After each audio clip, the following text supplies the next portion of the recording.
Hola amigos, bienvenidos un día más al canal. Mi nombre es Laura Oliva y el día de hoy estaremos haciendo el wrap-up del mes de enero.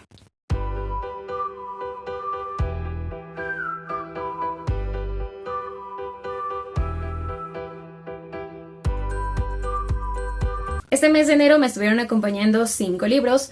Debo decir que no fue el mejor mes para mí, o sea, yo creía empezar con el pie derecho, pero de cierta forma, a medida que iban avanzando los días, pues creo que no la pasé tan bien. Pero en sí me estuvieron acompañando estos 5 libros que les menciono y por supuesto en este video les voy a estar comentando mi experiencia con cada uno de ellos. El primer libro que les quiero mostrar justamente es el primer libro con el que empecé el año y la verdad es que es una lectura muy interesante y estoy hablando de Una mujer en Berlín, que fue publicado de forma anónima. Se trata de una crónica escrita en formato de diario que abarca los últimos meses de la Segunda Guerra Mundial, específicamente en la ciudad de Berlín, y prácticamente se centra en la llegada del ejército soviético a las ciudades alemanas, y es una lectura súper fuerte, súper cruda. Porque a pesar de ser anónima, sabemos que quien nos cuenta todos los hechos es una mujer. Esta mujer, pues esta autora se centra específicamente en lo que significó la llegada del ejército soviético y las barbaridades que hicieron en las ciudades alemanas, específicamente con las mujeres, a quienes vejaron sin importar la apariencia física o la edad que tuvieran. Su único objetivo tal vez era hacer daño, justificados por el hecho de que el ejército alemán había hecho cosas peores. En este caso, la autora nos va narrando lo que fue esta experiencia. Está centrada, creo yo, en un escenario muy diferente del cual no todos llegan a hablar y se entiende perfectamente por qué es anónima, porque también nos cuenta cómo al finalizar la Segunda Guerra Mundial y todo ello, cómo estas mujeres tuvieron que enfrentarse a una sociedad que las juzgaba. Inclusive los hombres que volvían de la guerra pues las juzgaban y las veían con repulsión por todo lo que había sucedido. En este caso, muchas de esas mujeres se convirtieron en prostitutas, vendiéndose por un poco de comida e inclusive por un poco de protección.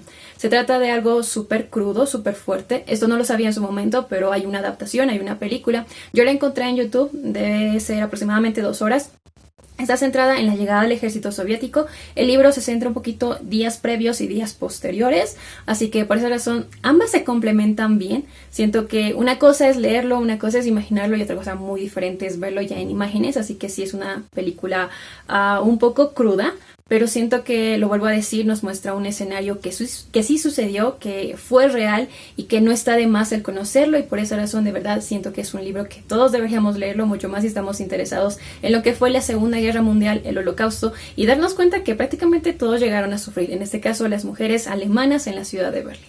El siguiente libro que estuve leyendo es un libro del cual no sabía su existencia. De hecho, yo estaba como que buscando una película en Netflix, me adentré en la lista del top 10 de Bolivia y en ese momento estaba en el número 9, me llamaba la atención la sinopsis, la vi, lloré con la película y así que bueno, investigando un poco resulta que se trata de la adaptación de un libro y estoy hablando de La habitación de Emma Donoghue. En este caso nos adentramos en la historia de Jack, un niño en ese momento cumple exactamente 5 años. Durante todos esos 5 años los vivió encerrado en un cuarto entre 4 paredes y convirtió a todo aquello que le rodeaba en su mundo. Al menos es la forma en la que encontró su madre para, de cierta forma, sobrevivir. Lamentablemente su mamá había sido secuestrada hace 7 años, cuando ella tenía aproximadamente 19 años, por un tipo en el que, bueno, dentro de la narrativa se llama el viejo Nick. Ese tipo la secuestra, la lleva a su casa, la encierra en un dormitorio detrás de su casa, en algo así como un cobertizo, y bueno, la somete a muchos abusos, y a los 2 años que está encerrada, pues nace Jack. Y la forma que encontró, pues, de sobrevivir a lo que estaba pasando es hablarle a Jack como si todo lo que le rodeara, todo aquello que él pudiera tocar era real, era su mundo, su mamá era su mundo. Y bueno, no sé si decir afortunadamente, pero ellos tenían una televisión. Y de cierta forma, para evitar más cuestionantes, más preguntas por parte de Jack, lo que hizo su madre es comentarle que todo lo que aparece dentro de la televisión pues no es real. Sin embargo, por diferentes circunstancias en las cuales no voy a entrar en demasiados detalles, el viejo Nick somete tanto a la madre como a Jack a un periodo en el cual los priva de electricidad. No tenían calefacción, no tenían refrigerador y todos los alimentos o los pocos alimentos que tenían pues ya se estaban echando a perder. Y es el momento en el que su mamá decide que tiene que haber una forma de salir de ese lugar, tiene que haber una forma de que Jack conozca el mundo exterior. Y empieza a hablar con él y sincerarse de cierta forma a comentarle que ella había sido secuestrada, que ella tiene mamá, tiene papá, tiene hermano y todo lo que le rodea sí es real, pero detrás de esas cuatro paredes también hay un mundo real del cual, claro está, Jack no conoce. Para él es como que un choque súper fuerte porque es como que vienes diciéndome tantos años que este es mi mundo, que no hay nada más fuera y resulta que sí hay más cosas. Y obviamente se trata de la mente de un niño, de la vida de un niño y en este caso él empieza a hacer muchas más preguntas. Y la forma que encuentra a su mamá para decirle que todo es real es comentarle que lo que ve en la televisión inclusive, o sea, aquellas cosas que tienen una apariencia muy similar a ellas, a los objetos que tienen a su alrededor, también es real. Y obviamente para Jack es, lo vuelvo a decir, es un choque súper fuerte, pero al ser un niño lo empieza a asimilar. Le cuesta, pero ya lo empieza como que a entender de cierta forma. Y es el momento en el que su madre le comenta el plan que tiene para que ellos puedan salir al exterior, puedan escapar. Y lo logran. Jack logra salir al exterior, logra buscar ayuda, salvan a la madre y ambos tienen que enfrentarse a una sociedad que no los esperaba. Y lo interesante de esta narrativa, de esta lectura, es que se centra no solamente en la parte del confinamiento, sino también en la del post-confinamiento, en la que madre e hijo tienen que enfrentarse a una sociedad que no sabe cómo enfrentar a este tipo de personas, cómo sentir esa empatía, porque literalmente los bombardean con un montón de cosas que siento yo que al menos para la madre significaron un golpe súper fuerte, para darse cuenta que la vida siguió adelante y que de hecho muchas personas juzgan las decisiones que ella llegó a tomar a lo largo de esos años. Entonces se trata de una historia muy bonita, creo yo. Lo interesante al final es que todo esto está contado desde la perspectiva de Jack, o sea, todo lo conocemos desde sus descripciones,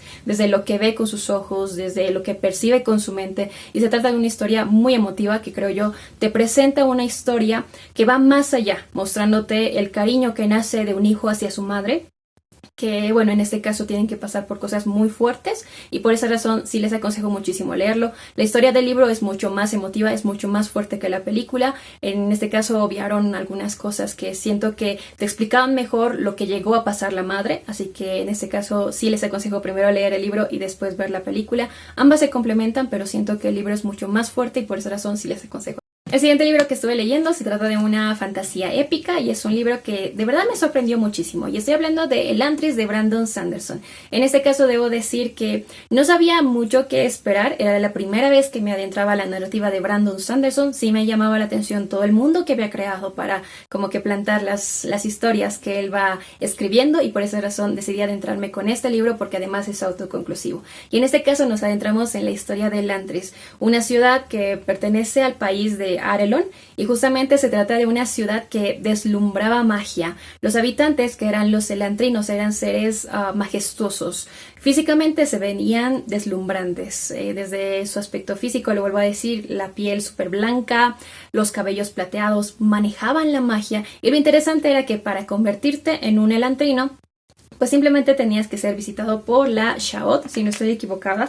De esa forma se denomina al momento de transición en el que te conviertes de un ciudadano común y corriente en un elantrino. Lo vuelvo a decir, lo interesante es de que cualquier persona podía convertirse en un elantrino. No necesitabas tener cierto estatus económico o cierto conocimiento, absolutamente nada. Era un evento al azar y bueno, sí, la Sha'ot se llama de esa forma. Y bueno, en este caso, la historia de Elantris, lamentablemente hace 10 años, sufrieron lo que se denominó como la Reod, un evento que prácticamente rompió toda la magia que existía dentro de Elantris y convirtió a los elantrinos en seres decadentes. Seres que estaban como que en el limbo porque no están ni vivos ni están muertos. En ese sentido, la historia comienza 10 años después mediante 3 líneas narrativas. La primera es Raoden, príncipe heredero de Arelon. La segunda es Sarene, princesa de Teod, y el tercero es Raden, el sacerdote proveniente de Jordan. En este caso, para el momento de los hechos, Raoden y Sarene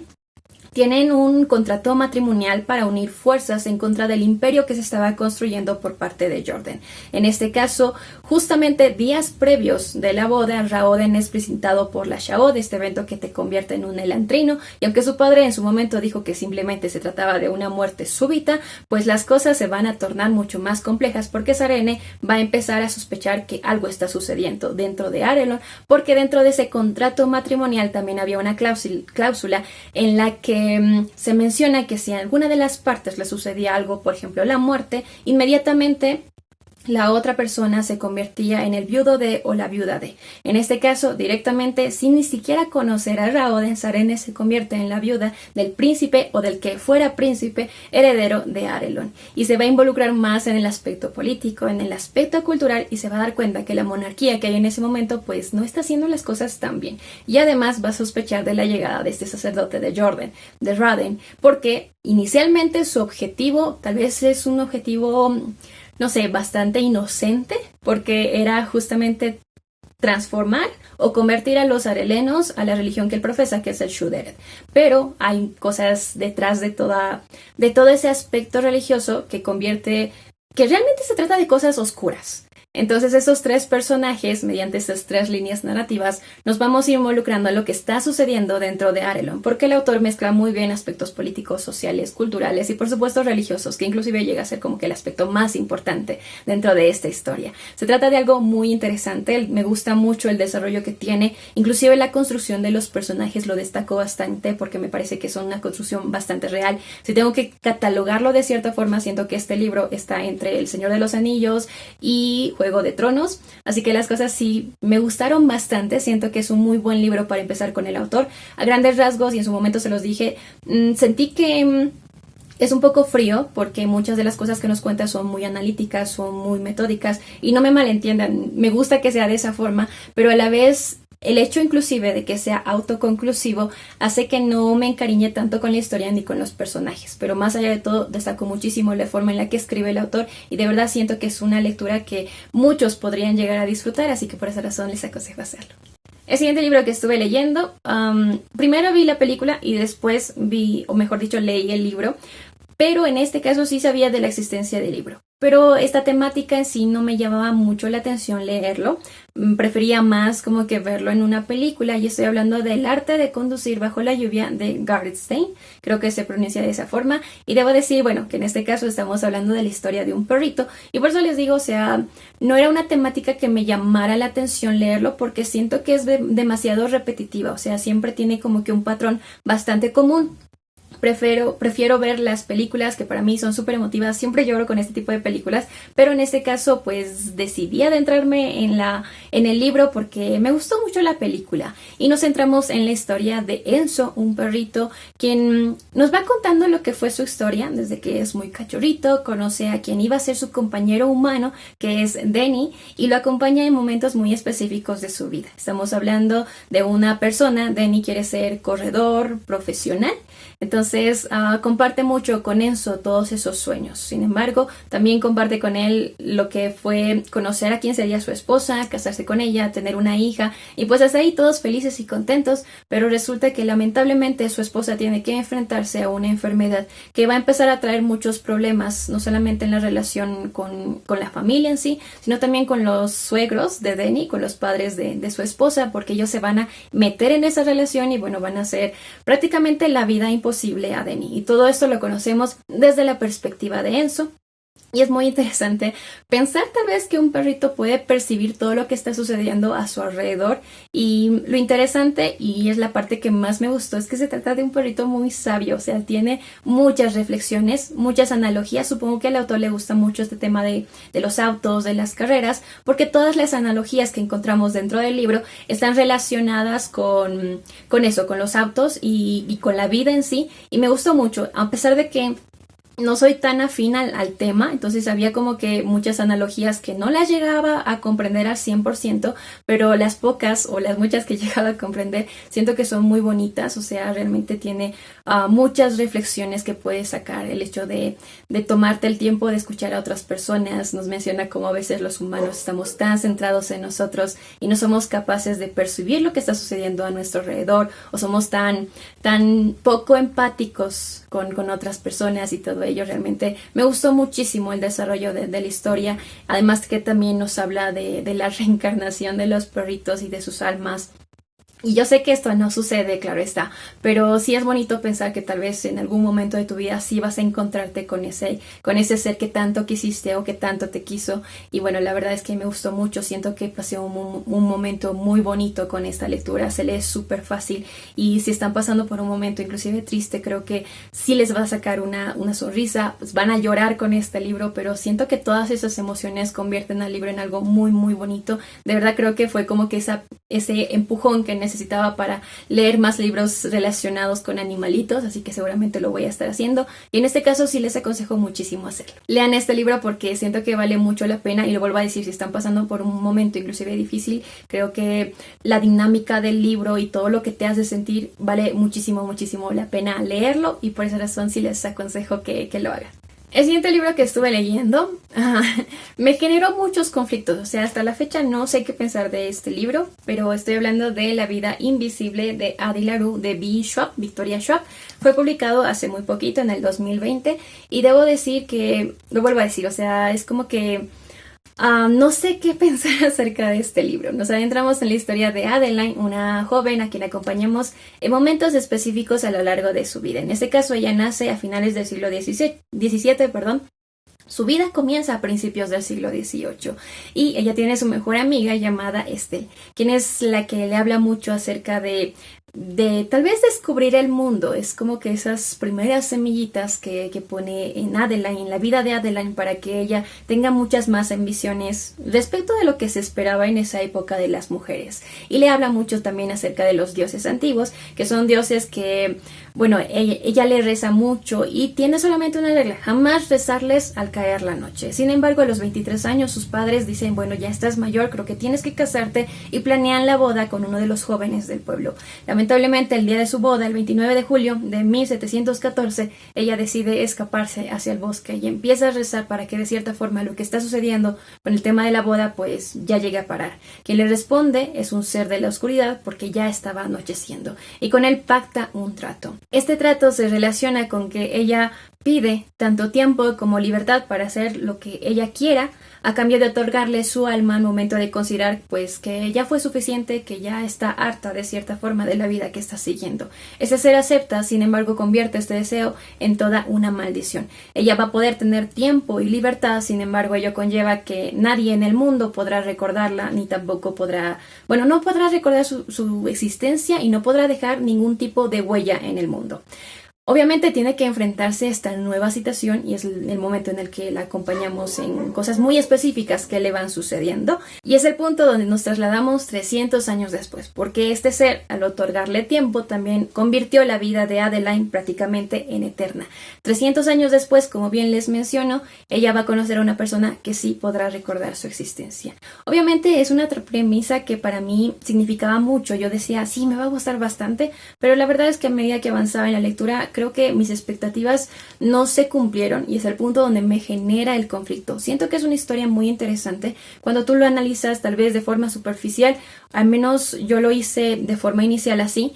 Siento que para mí no cumplía mucho de lo que esperaba. En ese sentido, siento que el desarrollo de los personajes estaba muy soso.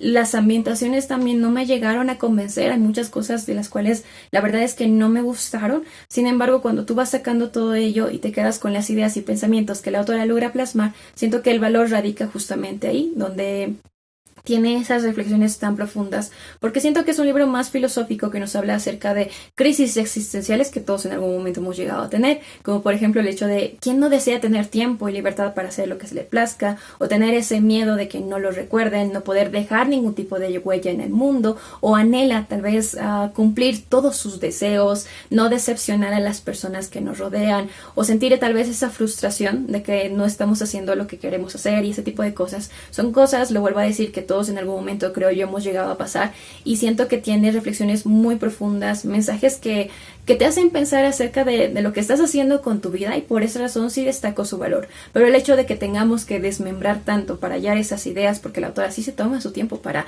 plasmarte los pensamientos que quiere y hacerte reflexionar, siento que al hacer eso pues hay como que no hay una congruencia respecto de lo que te está contando y lo que realmente el libro tiene. Entonces por esa parte no hallo el valor, o sea, siento que es un libro que para mí no cumplió las expectativas. Más adelante seguramente lo voy a leer, porque si les tengo que dar tal vez un consejo es que no lo lean con grandes expectativas. O sea, jamás lean un libro con grandes expectativas, creo yo, porque al final de cuentas puede que te decepcione y a veces es una decepción que te genera un conflicto muy muy grande, porque en este caso el hecho de ver que tantas personas hablen de este libro, el hecho de que a muchas personas de las cuales yo sigo, digamos, sus recomendaciones y todo ello, hayan mencionado este libro como parte de sus favoritos, me hace pensar que no sé, que hay algo malo dentro mío inclusive. Obviamente ninguna lectura es para todo el mundo, pero en este caso sí siento que hubiera podido ser una gran historia con un gran desarrollo, pero se quedó a medias. Aún así sí les aconsejo hacerlo, pero no lo lean con grandes expectativas. O sea, si hay que esperar un tiempo para que todo este hype baje, pues háganlo, porque siento que en mi caso no sirvió de mucho y jugó muy en contra, pero más allá de todo sí les aconsejo hacerlo. Y bueno, hasta acá el video de hoy. Esos fueron los 5 libros que me estuvieron acompañando este mes de enero. Lo vuelvo a decir, fue un mes extraño porque al final no llegué a cumplir como que la planeación que tenía. Planeaba, por ejemplo, terminar la saga de los Grisha. Lo había estado leyendo en diciembre, se los comenté, el primer libro me gustó bastante, pero bueno, seguramente lo voy a estar haciendo en febrero o en marzo porque todavía tengo tiempo, la serie estrena en abril, así que tengo tiempo, pero por el momento me estuvieron acompañando estos 5 libros. Fueron lecturas interesantes, fueron lecturas de las cuales destacó muchos aspectos que pudieron presentarme. Y me encantaría saber qué estuvieron leyendo ustedes en enero. Pero bueno, hasta acá el video de hoy. Espero que les haya gustado, que tengan un muy bonito día, que tengan muy buenas lecturas. Chao.